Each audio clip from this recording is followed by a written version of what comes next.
Icon star Allu Arjun కి చిక్కడపల్లి పోలీసులు ఇచ్చిన ట్విస్ట్ తో సినిమా పరిశ్రమ మొత్తం ఒక దెబ్బకు షాక్ అయింది. సంధ్య థియేటర్ వద్ద జరిగిన తొక్కిసలాట కేసులో అల్లు అర్జున్ ను చిక్కడపల్లి పోలీసులు ఈ రోజు మధ్యాహ్నం అరెస్ట్ చేశారు.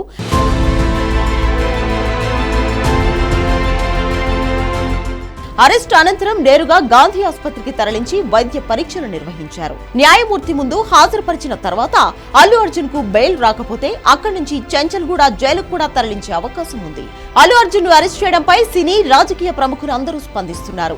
ఇక తమ సినిమా షూటింగ్లను రద్దు చేసుకుని మెగా హీరోలందరూ చిక్కడపల్లి పోలీస్ స్టేషన్ వద్దకు చేరుకున్నారు.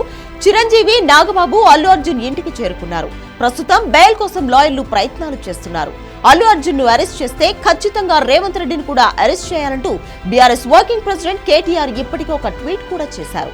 ఇక దీనిపై సీఎం రేవంత్ రెడ్డి ఢిల్లీలో స్పందించారు. ప్రస్తుతం ఢిల్లీలో ఉన్న రేవంత్ రెడ్డి మీడియాతో మాట్లాడుతూ ఇందులో తన జోక్యం ఏమీ లేదని చట్టం అందరికీ సమానమే అన్నారు. తొక్కిసలాటలో ఒకరు చనిపోయిన నేపథ్యంలో పోలీసులు చర్యలు తీసుకుంటున్నారని పేర్కొన్నారు.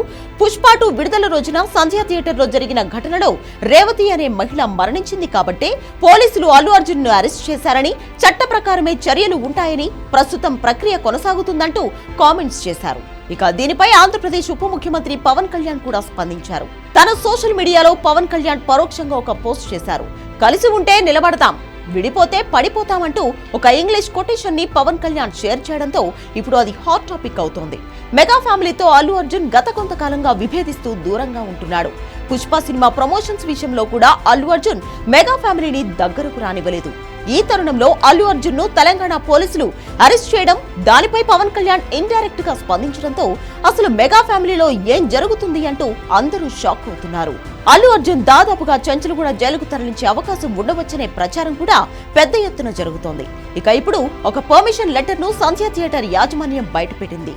పుష్ప 2 సినిమా యూనిట్ తమ థియేటర్ వద్దకు 4వ తేదీ 9:30 వస్తారని, బందోబస్తు ఏర్పాటు చేయాలని చిక్కడపల్లి పోలీసులను 2వ తేదీనే సంధ్య 70mm యాజమాన్యం కోరింది.